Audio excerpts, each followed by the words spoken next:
Here's a farm tractor that brings back the nostalgia days of the 40s and 50s. Quiet, efficient power. But listen to the 8N of the 90s.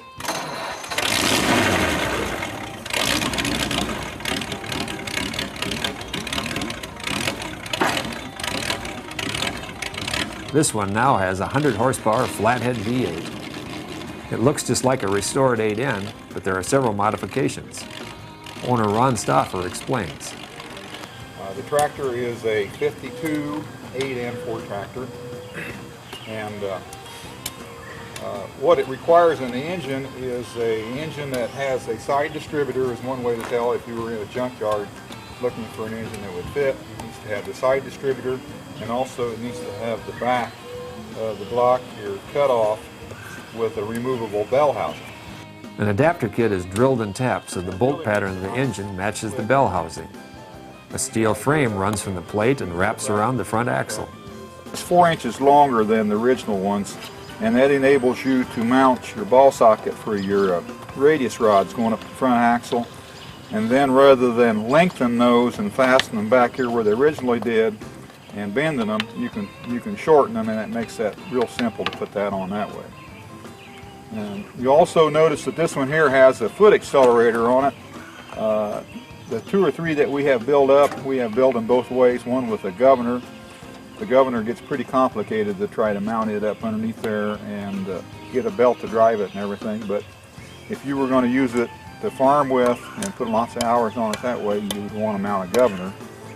Now this particular tractor, the manifolds on it, on the engine was bad, and we couldn't find any manifolds, so we just came up with the idea of using some header pipes, which we bent and made ourselves.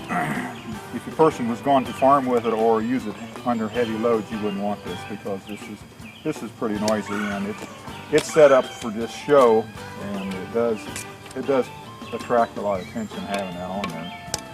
On this tractor here, we used a 6-cylinder Funk radiator. A person could use a car radiator, like a 49 or 50 car, and widen the hood. A lot of them was done that way. They widened the hood and made it set a little bit lower. And then we built up this dash right here. Now, anybody could do that by using metal, or we do sell the dashes also. The original Funk conversions that was put out by Funk had a die-cast piece here that raised the hood up a little bit.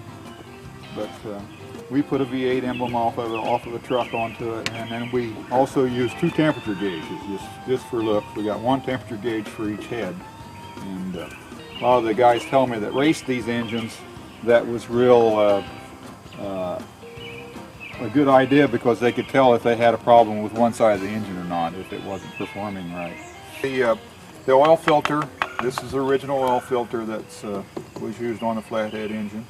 Real easy to get to the dipstick.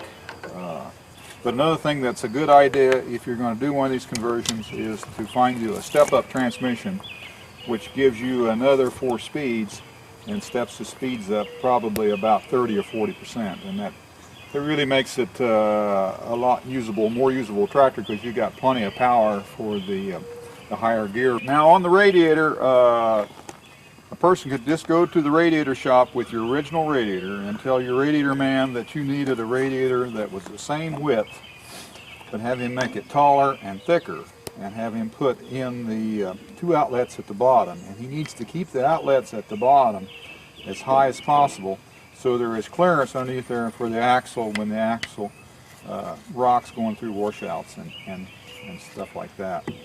This conversion sounds great, and even does some work too. Contact Ron Stauffer for more information on the V8 conversion kits.